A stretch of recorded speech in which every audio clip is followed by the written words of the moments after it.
This is editorial from Pulse of Africa, the voice and face of Africa. The year 2025 was dubbed a year of elections in Africa by the sheer number of countries having scheduled their respective elections within their calendar year. Accordingly, more than a dozen countries in all four corners on the continent have already conducted regional legislative or presidential elections. In some cases, presidential and legislative elections are held months apart.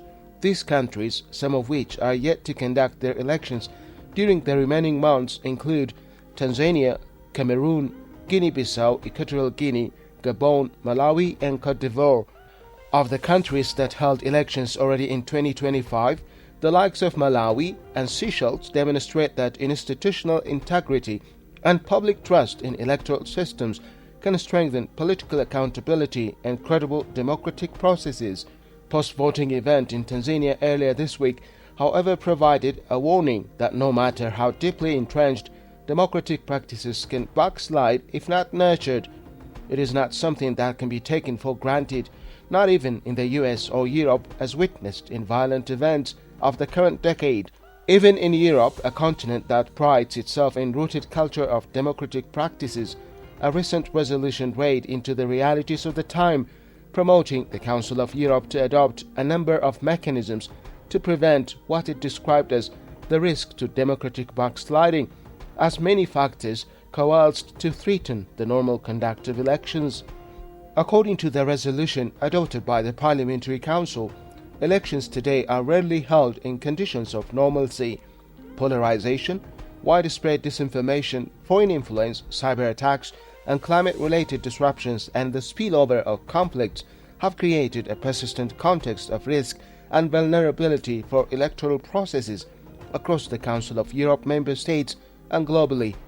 It goes without saying that improvement in electoral systems is a regular preoccupation of countries that commit, sustain, and strengthen their respective democracies, not just as a matter of choice that may be waived at will, but as a principled conviction that without democratic practices, of which election is just one of many elements, societies will not be able to gather themselves together. In connection with this, the African Union's election tenets are based on principles of promoting free, fair, credible, and transparent elections, ensuring peaceful transitions of power, and upholding the rule of law and human rights. These principles are guided by the African Union's Charter on Democracy, Election, and Governance and its broader goals for governance, peace, and stability on the continent. As a raft of countries in Africa prepare to hold their parliamentary or presidential elections or both, African scholars view the continent's elections with increasing optimism, acknowledging that elections have become a common feature of the political landscape.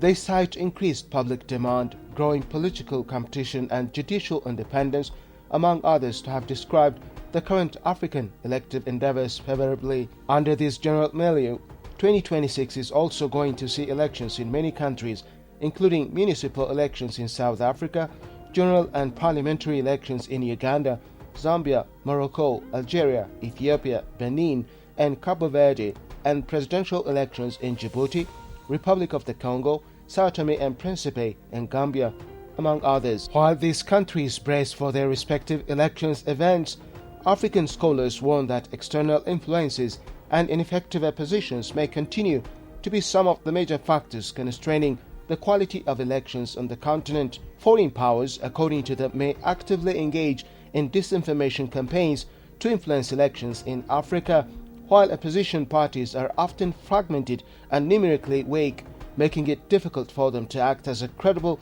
political counterweight to ruling parties.